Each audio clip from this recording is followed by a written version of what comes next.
Coming up on Network Africa today.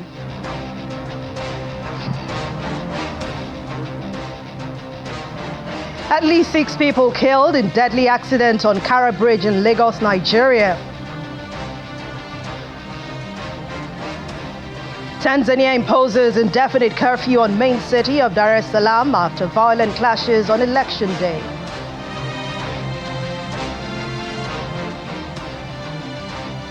Plus, head of Sudan paramilitary forces RSF apologizes for violations committed by his soldiers in Fasher, orders investigations into the killings.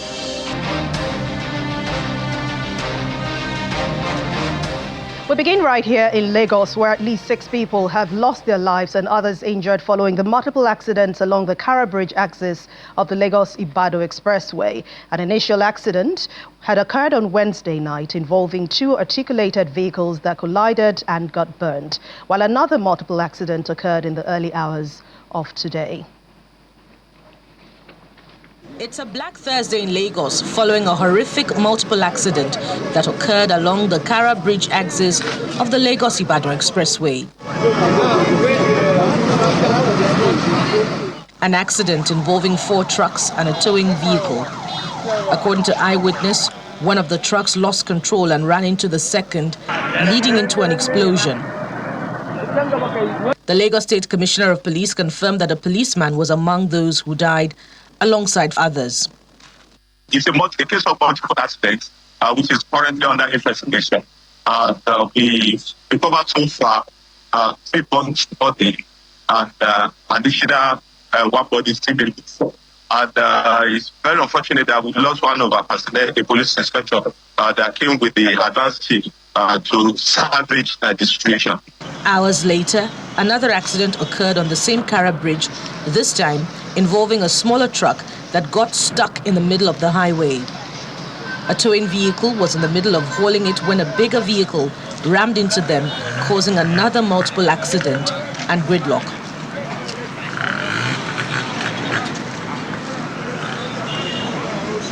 Other emergency officials were deployed to the scene to manage the situation, clear the wreckage, and restore the free flow of traffic. I've just directed that the road should be open, creating a 2-way corridor out of this scene of the accident to ensure that Nigerians that are on the queue are not subjected to untold hardship. And I've equally directed all the DPOs along this route, inward Lagos and outward Lagos, to go out with their personnel to ensure that we clear the backlog of traffic that can come up as a result of this accident. We want to call on road users, especially those who drive articulated vehicles, to stop this kind of recklessness. Because if they are not reckless in their driving habit, we won't have this kind of accident. At the beginning, we had a trailer fail brake, and that's why it is important for everybody that is in charge of a vehicle or that owns a vehicle to ensure that the vehicle are properly maintained on time. All those who are involved in this accident, that caused the accident will be prosecuted to serve as deterrent others. The full presence of the law will be prevented. Traffic has been restored, while emergency officials continue clearing operations and investigations into the cause of the accident continues. We head to Tanzania now, where authorities have imposed a curfew in Dar es Salaam, the nation's biggest city, following violent clashes between the police and protesters on election day. The curfew began at 6 p.m. local time, and it is still unclear when restrictions will be lifted. Sources at the city's Muhimbili hospital say that they have seen an influx of wounded patients as Tanzanians voted in presidential and parliamentary elections. The poll is expected to be the shoe-in for President Samia Suluhu, and her ruling party, as the main opposition leader, is in jail on treason charges which he denies, and his party has boycotted the vote. Reports say that voter turnout in Dar es Salaam was very low when polls opened on Wednesday, with many hesitant to show up amid safety concerns. And the protesters, who want electoral reforms and free political activity, set fire on vehicles and caused extensive damage to public infrastructure.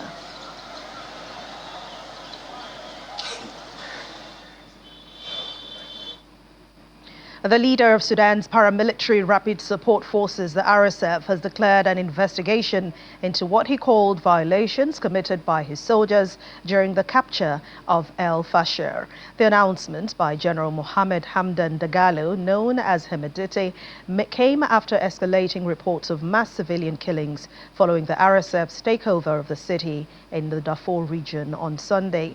The RSF leader spoke after international outrage about reports of mass killings reportedly documented by his paramilitary fighters on social media videos. Hemedti said that he was sorry for the disaster that had befallen the people of El Fasher and admitted there had been violations by his forces, which will be investigated by a committee that has now arrived in the city. The United Nations World Health Organization says it is deeply appalled and shocked by reports that nearly 500 civilians, including patients and their companions, were shot dead at the last partially functioning hospital in El Fasher.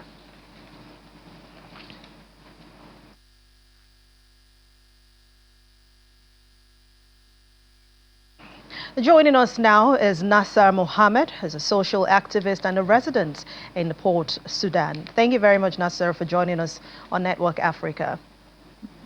Let's start with the latest. What are you hearing about the situation in El Fasher? I mean, as following that reported takeover by the RSF. Yeah, first of all, thank you so much for inviting me. And it's an honor for me to talk with you. And yeah, well, I have heard like what everyone hears, because when you are scrolling on social media, you can see what exactly happening and Al Fasher. So what happened in Al Fasher is something really painful. Whoever has a little humanity in his heart, if she saw that, will feel that something is really horrible. And actually, what happened is we cannot blame any other parts of the country or blame the uh, some side of the people whom they're fighting they each other. But and actually here we can say what's really happened late the United States feel like they are unsafe. They feel like our RSF, they may return back to where they lived before.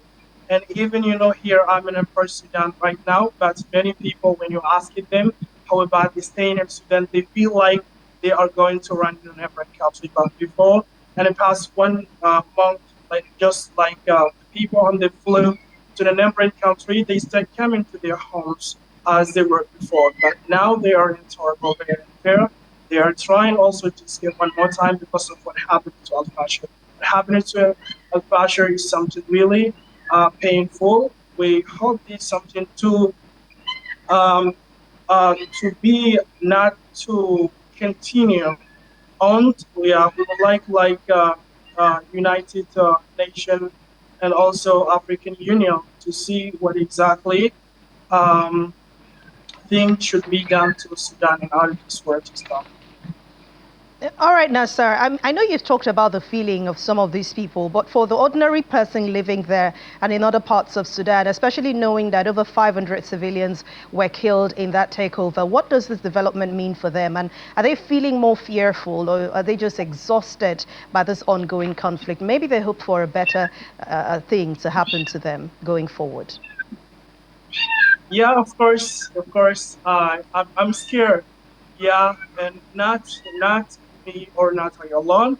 There are a lot of people are scared of what happened to him, because um, the social media provide the evidence for what exactly happened to Al Bashir. Because many videos, the one who has a sense of humanity cannot even watching it.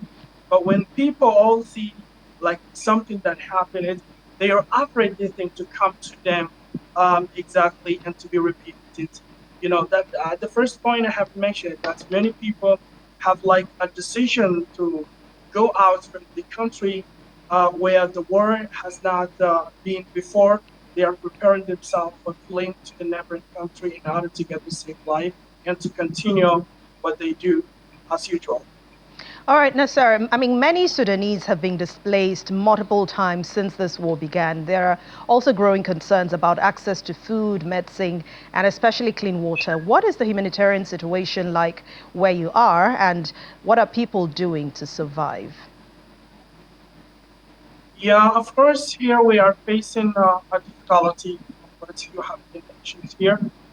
Um, so, like medicine and food is something like this. People are surviving, but just like the way they are, and they are trying to do as much as they could to have a lunch and to have what they do. But when we come to the point of saying dream for the youth and or education, something like this, I think so. There's no any way for such a thing because it happens like for we like activists, we go to ask people what exactly situation are they going through.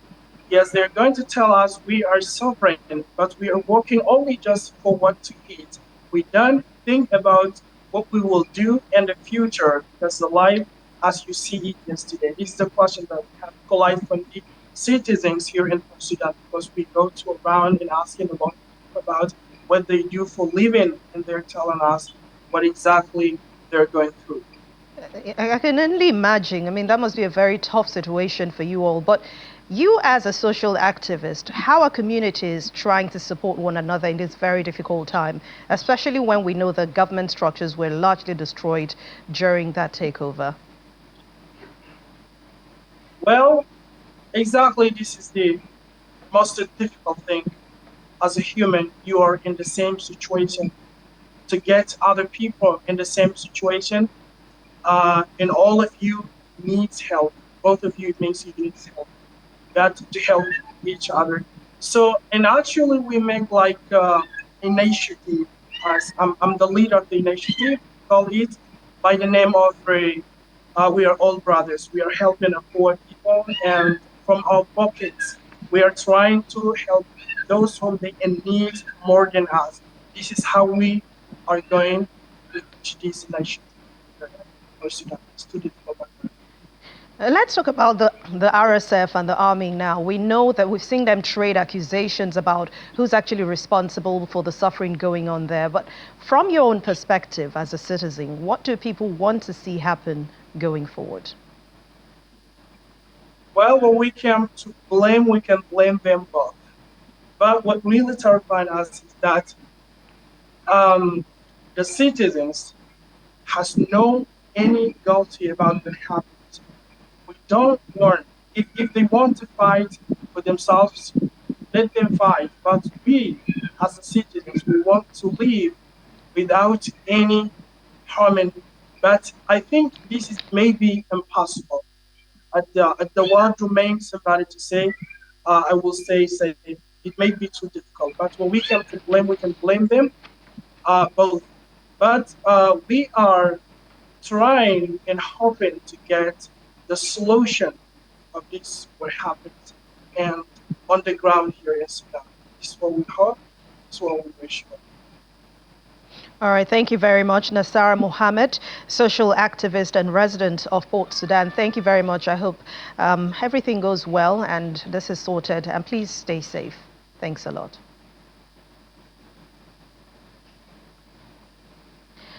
Still to come on Network Africa, by changing the narrative, Ghana's upcyclers fight fast fashion waste at the Obroni Wawu Festival. Please join us again.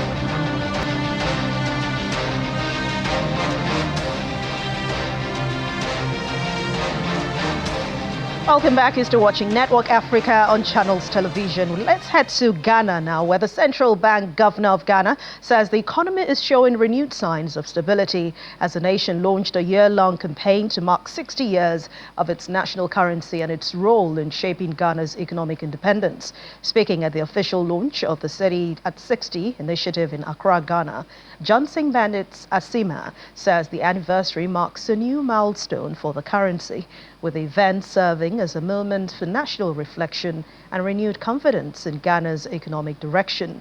The launch initiative also follows a turbulent period, with the cedi being the world's worst performing currency in 2022, prompting policy tightening and stabilization efforts.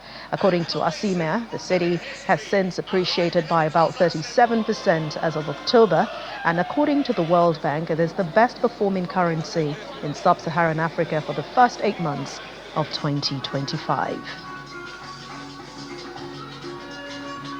It was in July 1965 that the cedi replaced the Ghanaian pound, pence and shillings.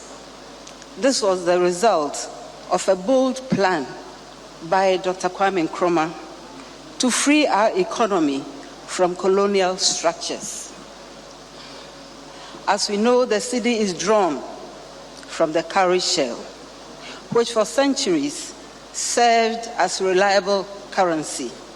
Thus, Ghana sent a signal that our history did not begin with colonization, and that independence and sovereignty may be found in our ability to express value and transact in our own terms. This anniversary marks a new dawn for the Ghana cedi. The theme for the cedi, 60 years of the cedi, the symbol of our sovereignty, stability, and economic resilience, could not have been more apt. This theme underscores the need for all of us to have faith in our dear currency, the Ghana cedi. November 2022, the cedi depreciated by over 50%, becoming the world's worst performing currency, according to Bloomberg. And headline inflation spiraled to over 54%, and food inflation soared to an alarming 59.7% year on year. This was as of December 2022. The United States Embassy in Mali has asked the American citizens to leave the country immediately, warning of rising terror threats and worsening fuel crisis caused by jihadi blockage. In a statement by the embassy, they said the travelers should use commercial flights, as overland routes are too dangerous with terrorist attacks reported along the national highways. It's the second alert in just 3 days, following an earlier warning against travel to Mali due to crime, terrorism, and kidnappings. In September this year, the Al-Qaeda-linked group, Jimin, also announced that it had blocked fuel tankers from entering the country. And part of its campaign against Mali's ruling military authorities, fighters have set more than 100 trucks on fire, crippling the nation's fuel supply. The impact has been very severe, and schools and universities have shut down nationwide, and transportation has been nearly grounded.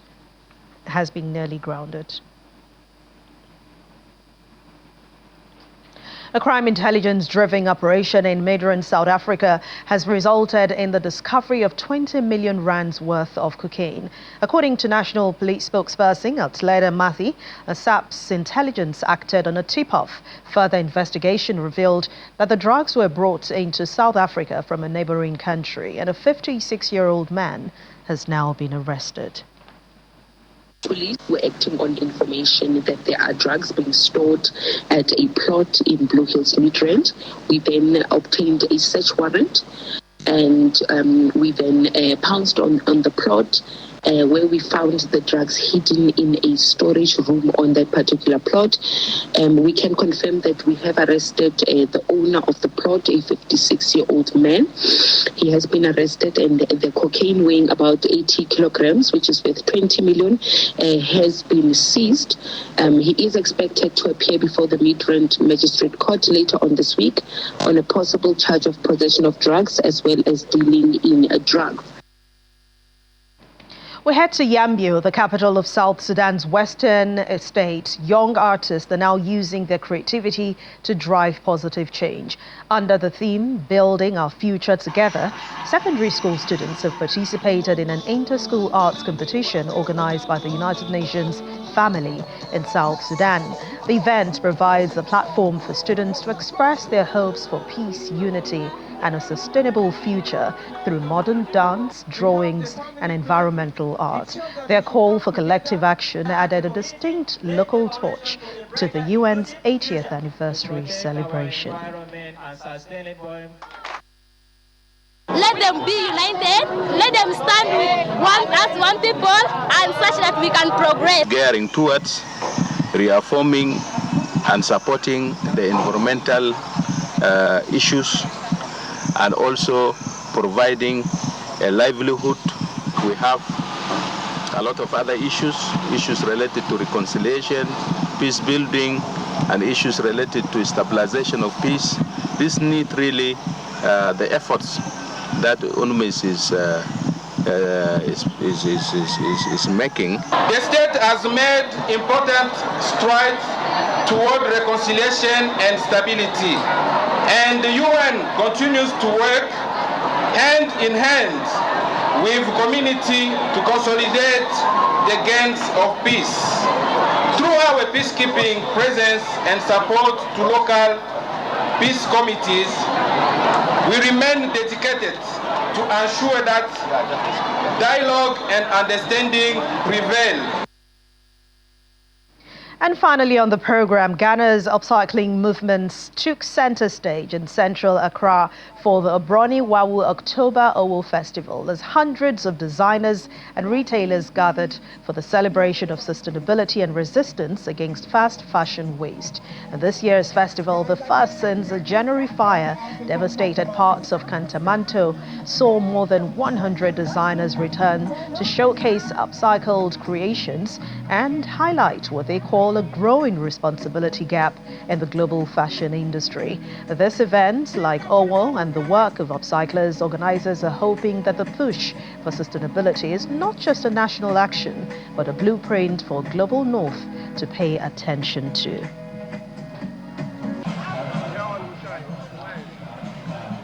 And just before we go, did you know Angola has one of the youngest populations in the world, with nearly 70% of people under the age of 24.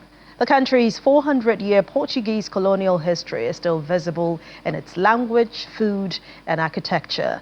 The Angolan flag is one of the few national flags to feature a machete and a cogwheel, symbolizing agricultural and industrial workers.